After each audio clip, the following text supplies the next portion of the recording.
जय हिंद दोस्तों, स्वागत है आपका एक बार फिर से इस नई वीडियो में। दोस्तों, आज हम बात करेंगे एक ऐसे विषय के बारे में जिसकी घटनाएं इन दिनों काफ़ी बढ़ रही हैं। जी हाँ दोस्तों, मैं बात कर रहा हूँ बैंकिंग फ्रॉड्स के बारे में। जैसा कि आप जानते हैं, मैं खुद भी बैंक में हूँ और पिछले काफ़ी समय से डिजिटल बैंकिंग से जुड़ा हूँ। तो आए दिन कोई ना कोई ऐसी फ्रॉड के केस आते रहते हैं जिनसे पता चलता है कि कस्टमर की अज्ञानता के कारण उसकी मेहनत की कमाई का पैसा उसके खाते से गायब हो गया है। और दुख की बात यह है कि ज़्यादातर केसों में जो कोई आदमी कुछ नहीं कर पाता है और फ्रॉड करने वाले इतने शातिर हैं कि एक बार जो पैसा आपके खाते से चला जाता है तो उसको वापस लाना बहुत मुश्किल हो जाता है।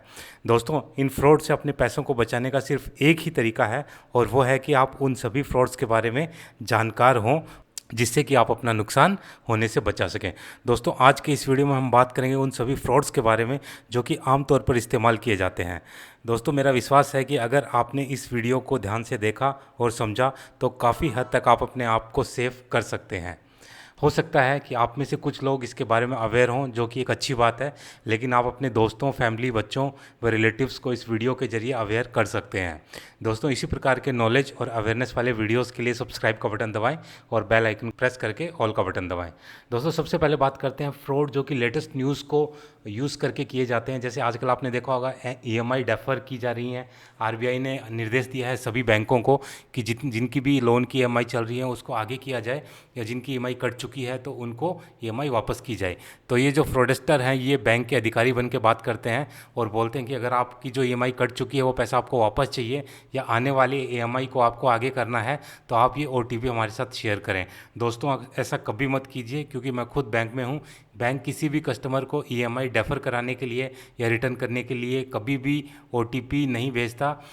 तो इस चीज़ का आप ध्यान रखिए। अगर आपको ईएमआई डेफर करानी है तो मेल के थ्रू या ब्रांच में जाके करवाइए। एक दूसरा इनकम टैक्स का फ्रॉड काफ़ी चल रहा है। इसमें जो फ्रॉडस्टर है वो इनकम टैक्स के अधिकारी बन के बात करते हैं और कहते हैं कि अगर आपको इनकम टैक्स में रिबेट चाहिए या आपको कम करना है तो एक लिंक आपको भेजा जा रहा है, आप उस पर क्लिक करिए। जैसे ही आप उस लिंक पे क्लिक करते हैं तो आपको एक पेज खुलता है जिसमें कि आपकी डिटेल्स सबमिट करने के लिए बोला जाता है। तो आपकी वो बैंक डिटेल्स, आईएफएससी कोड वगैरह सब सबमिट करवा के और उसके बाद एक ओटीपी के जरिए आपका सारा पैसा आपके खाते से निकाला जाता है। ऐसे बहुत सारे केस अभी हो रहे हैं। ये मैसेज तो आप सभी ने देखा होगा कि जियो के 100 करोड़ कस्टमर पूरे होने की खुशी में सभी को फ्री डाटा दे रहा है और आप में से काफ़ी लोगों ने क्लिक किया भी होगा। लेकिन मैं आपकी जानकारी के लिए बता दूं कि काफ़ी लोगों के पैसे इसमें भी उड़े हैं और उनको भी इसका नुकसान हुआ है। तो अगर कोई ऐसी आपको किसी भी गवर्नमेंट की तरफ से या किसी भी कंपनी की तरफ से कोई भी न्यूज़ आती है तो आंख मूंद करके उसका विश्वास नहीं करना है, पहले उसकी अच्छे से छानबीन करना है। अगर कोई गवर्नमेंट की है तो उसके गवर्नमेंट की ऑफिशियल वेबसाइट पे जाके उसका पता करना है और वेबसाइट में भी देखना है कि वो फ्रॉड वेबसाइट तो नहीं है, गवर्नमेंट की वेबसाइट ही होनी चाहिए। दोस्तों, एक और जो फ्रॉड है कौन बनेगा करोड़पति के नाम से, काफ़ी कस्टमर्स को मैंने देखा है इसमें पैसे गंवाते हुए।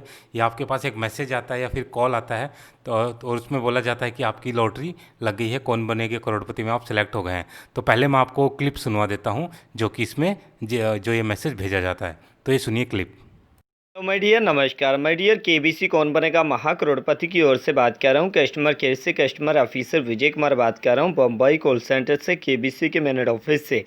माय डियर, आपके लिए सरप्राइज है, गुड न्यूज़ है। आपका जो ये सिम कार्ड है व्हाट्सएप नंबर केबीसी कौन बनेगा महा करोड़पति की ओर से विनर आ चुका है। केबीसी में आपका बहुत बहुत वेलकम हो।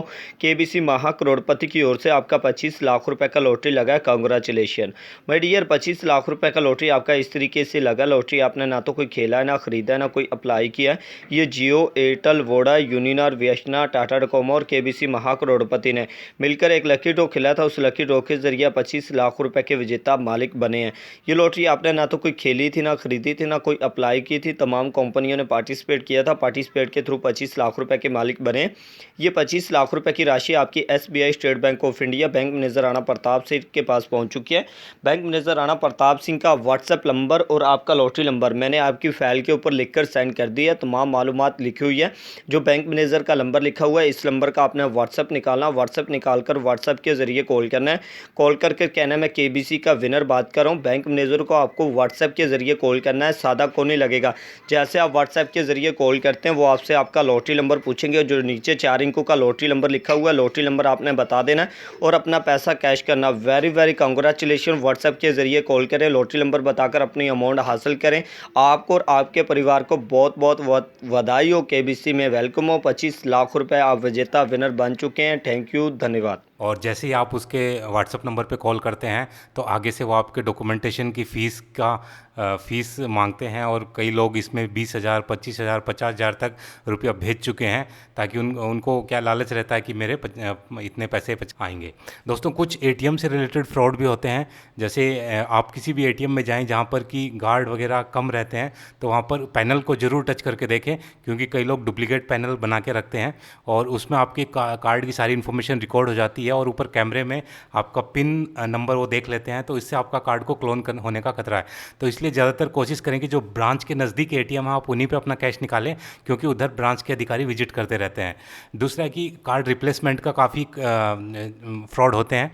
जैसे कोई आदमी आपकी हेल्प के बहाने आपका कार्ड लेता है और वो बड़ी चतुराई से उस कार्ड को बदल कर वैसा ही कार्ड आपको दोबारा दे देता है, आपको लगता है वो मेरा ही कार्ड है, और वो खुद उस कार्ड का फिर क्लोन करके उसको पैसे निकाल देता है। तो ये भी इंसिडेंट बहुत हो रहे हैं। तो किसी की भी बिना हेल्प कि आप अपना काम करें, और अगर कोई आपका बिल्कुल फ्रेंड है या उसी की हेल्प से आप निकालें, अगर आप कुछ नहीं निकाल सकते तो।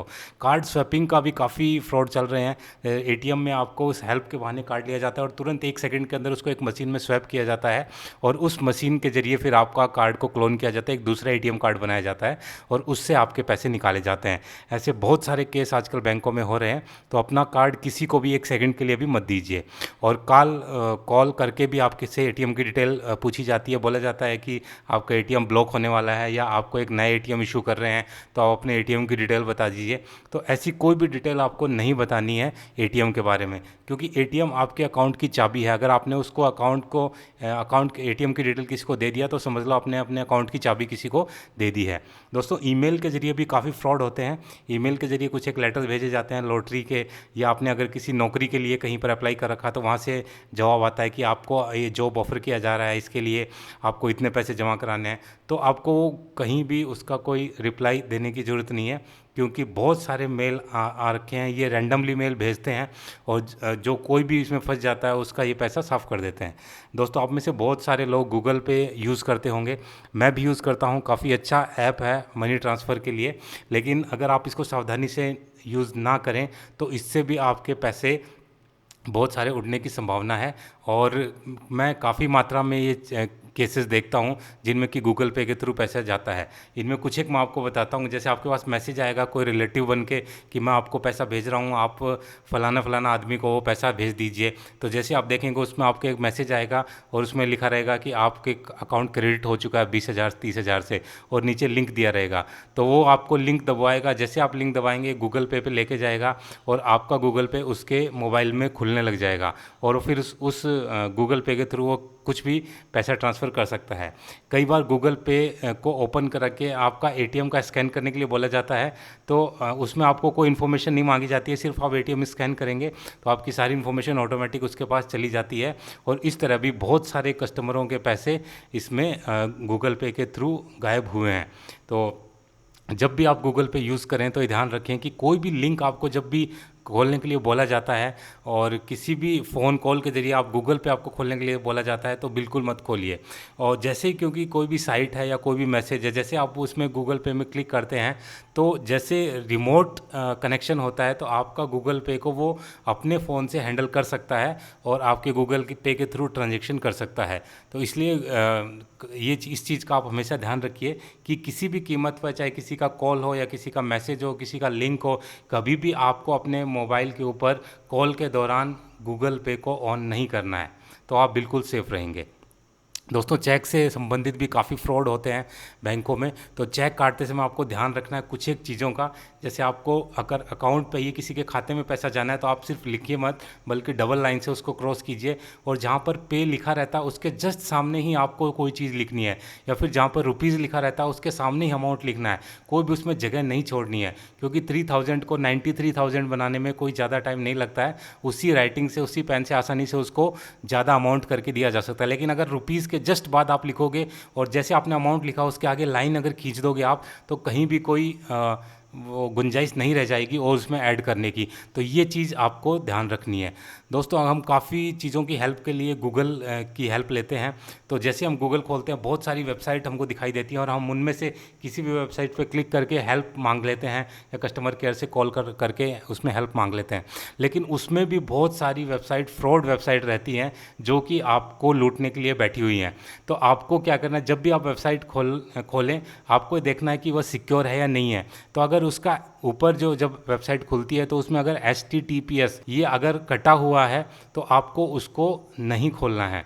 और अगर उस पर लिखा हुआ है नॉट सिक्योर, इसका मतलब कि वो वेबसाइट रजिस्टर्ड नहीं है, वो वेबसाइट सिक्योर नहीं है, तो आपको उसको नहीं खोलना है। इसी तरह जैसे कोई भी अगर हम किसी की भी इन्फॉर्मेशन चाहते हैं तो गूगल पे सर्च करते हैं तो आपको सिर्फ रजिस्टर्ड वेबसाइट्स का ही यूज़ करना है और कभी भी फ्रॉड वेबसाइट का यूज़ आप ना करें। दोस्तों सिम कार्ड के स्वैपिंग के भी काफ़ी केसेस होते हैं। इसमें जो फ्रॉडस्टर होते हैं वो कॉल करते हैं कि आपका जो सिम है वो बंद होने वाला है, अगर आप इसको चालू रखना चाहते हैं तो अभी आपको एक मैसेज दिया, उसका जो OTP आवा वो आप हमको बताइए। तो जैसे ही आप उसको OTP बताते हैं तुरंत आपका जो सिम है वो बंद हो जाता है और वो क्लोन होकर दूसरे के पास चला जाता है।